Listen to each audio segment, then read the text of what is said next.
With a name like Reefer Madness, one can go into a film reasonably expecting one of two things. They can expect a schlocky exploitation horror film, or an artful deconstruction of schlocky exploitation horror films. Reefer Madness is complicated in that its name is shared between multiple works that are both of those things, but we're going to be talking about the Reefer Madness from 2005. The film musical aired specifically on Showtime TV. The Reefer Madness film from 2005 is a satire of old American political ideals. It is a parody of exploitation films, and it is a chilling reminder of how propaganda and demonization works. The narrative framing device is that someone from the federal government has shown up to a small town to explain the dangers of marijuana, and he's going to explain the dangers using a musical film. Most of Reefer Madness is spent inside of the musical film, but occasionally there's a cut back to the framing device where someone criticizes the film, and then the federal agent criticizes that person more harshly, threatening them with social retribution if they do not fall in line.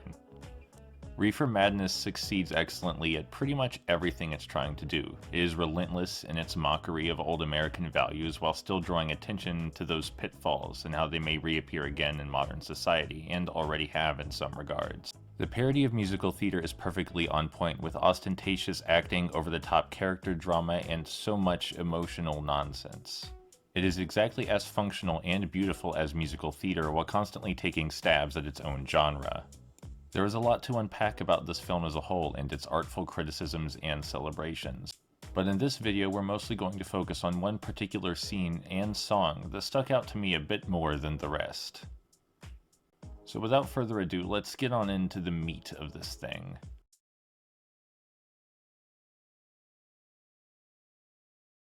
The protagonist of Reefer Madness's film within a film is Jimmy. Jimmy is a good kid who gets good grades and has his whole life ahead of him and a beautiful girlfriend, and of course he gets corrupted by some sleazy guy trying to sell him marijuana. Jimmy takes the weed, things spiral down for 40 minutes in various entertaining ways, and then Jimmy runs over an innocent man while high, killing him.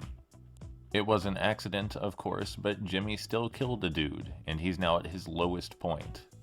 What follows next is my favorite song in Reefer Madness, and from the perspective of the propaganda film, the song's purpose is to show that Jimmy has regret for what he has done and wishes to change. From the perspective of the narrative framing device, that being the folks watching this film with the federal agent, the idea is that this song will give the audience a sense of false hope. The theme of the song, which accomplishes both of these things, is that, man, love is so much better than weed. The song is sung in two parts, with the intention to contrast the wicked spell of marijuana with the holy spell of love. Both rapturous in their own right, but one is just better than the other. The concept of the song is absurd, and the lyrics are deliberately written in such a way as to be difficult to take even remotely seriously. Some highlights include, "You crumble me like cellophane," "You smear me like a ketchup stain," and "You stir me like beef chow mein." All of these in reference to the negative effect that the weed is having on Jimmy's psyche. While lamenting his abusive relationship with Mary Jane, Jimmy notices Mary Lane's mailbox and remembers, oh yeah, I have a girlfriend and I love her, and man, love is so much better than weed. The film wantonly mocks traditional musical romance structure. Jimmy drops the Mary Jane immediately and rushes to talk to Mary Lane, all while a chorus loudly chants "Loved by Mary Lane" in the background. This four-word chorus, deliberately made to mock other musical theater, repeats itself for a whole minute of the 6-minute song in various ways and various times across its length. The actors crank their already overblown performances up to 12. And when the chorus repeats again, we see every character in the entire film, no matter where they are or what they were doing previously, join in on the song. Even the man that Jimmy killed seemingly comes back to life to join in on the chorus. It is a brutal, hilarious assassination of the love conquers all narrative, and of love musicals in general. Even the narrative framing device, where the hapless, terrified parents are watching this propaganda film, has everyone dancing along with the song and singing the virtues of love. It's perfect in its parody. Jimmy suddenly realizes love's importance, everybody's acting way out of character, and all of the problems in the narrative are resolved for seemingly no reason because love. You could not hope for a more effective or scathing criticism of Emmy Award bait romance songs than this. It's made all the more delicious by the fact that this song, which is a clear parody of those songs, did itself win an Emmy. It's just about as great as this situation can possibly get. But even with the brilliance of the song itself already stated, there's a lot of context in the film that makes this even better, and we should talk about that next.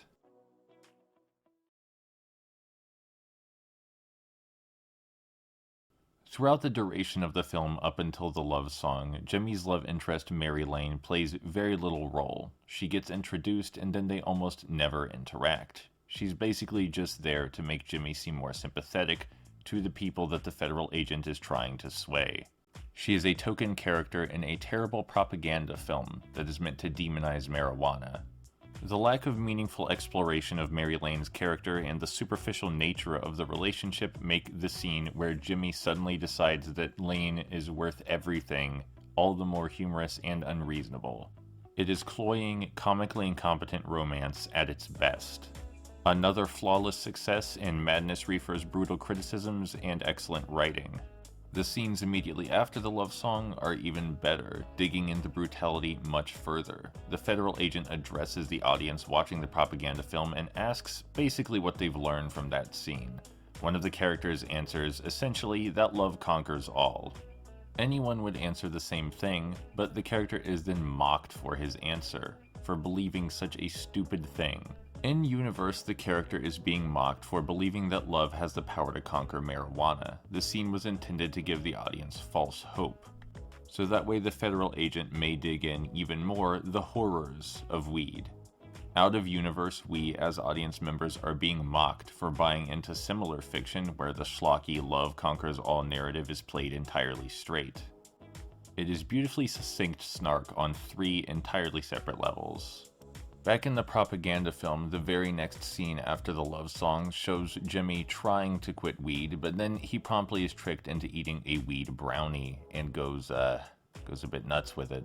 He starts immediately singing a second love song, this one about his superficial love for the pot brownie.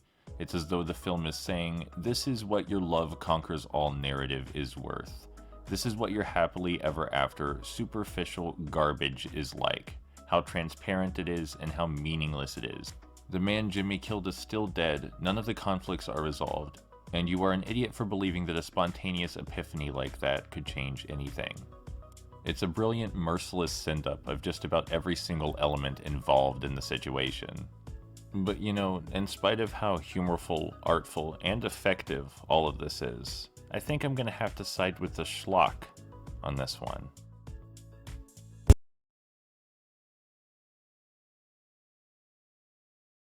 I'm a pretty outwardly and hopelessly romantic person. I write poetry for my loved ones, I tell them they're beautiful every day, I go on ramblings about their precious souls, the works. If my romantic partners ever at any point doubt that they are the most wonderful things on the world, I have not done my job properly. And even though they may not actually be able to alter reality with their beautiful presence, they should feel like they can. Lyrics from my favorite songs include lines such as, "It's your smile that gave me hope and the strength to carry on, like 1,000 jewels shimmering." Or, "Love that's true can never be shaken, like fire in the darkness, it's the truth which shines." Or, "There's no end in sight for us. Nothing could measure the kind of strength inside our hearts." So I hope with this context it's understandable that when Reefer Madness comes along with its reality-warping, comically overblown love scene, all I can think is, yeah, you go, Jimmy. Your love is so powerful that the devil, Joan of Arc, and Jesus are all singing along with you. You may have turned away God's personal message asking you to stop doing weed. You may have done weed so hard you killed a guy. But the moment you remembered the most important thing in the world, you dropped all of that and ran to your love. I've known 2 things in this world to recontextualize all of reality, to shift my understanding of it suddenly and without warning. One of those things, regrettably, is physical pain, but the other is the passionate love I feel for the people dearest to me. So you know what, maybe the L in Mary Lane's name does stand for love. Maybe you can conquer all adversity, as long as you stand close to the one dearest to you. completely unerring in the surety of your passion. And maybe I'm going to die believing in this schlock and taking that scene in exactly the opposite way as it was intended, while knowing that I'm doing such. And maybe I'm going to keep a special copy of this film around, where it does end, right after the fade to black following the love scene, cutting out all of the gore and drama and comical hyperviolence that shows the consequences of that behavior. Because I find the world where all of the artful criticism and snark and every beautiful thing the movie had going for it gets upended by some generic loving schlock so much more personally compelling. If there's a lesson to be gained from this video, and I may be so egotistical as to state that lesson myself, I believe it's that one can understand what a film does, why it's beautiful, and appreciate that thing, but also insert their own interpretation into it to make their own art, even if that art is only for themselves. Reefer Madness is a stunningly witty, excellently executed piece of satire, and it's better off unchanged for the masses. The world is better for having it the way it already is. My rendition would not only make it worse, but also make it completely baffling in its intentions. But it is also the case that no one is harmed if my inferior, objectively worse version of the film invigorates me, and happens to make my life just a bit easier.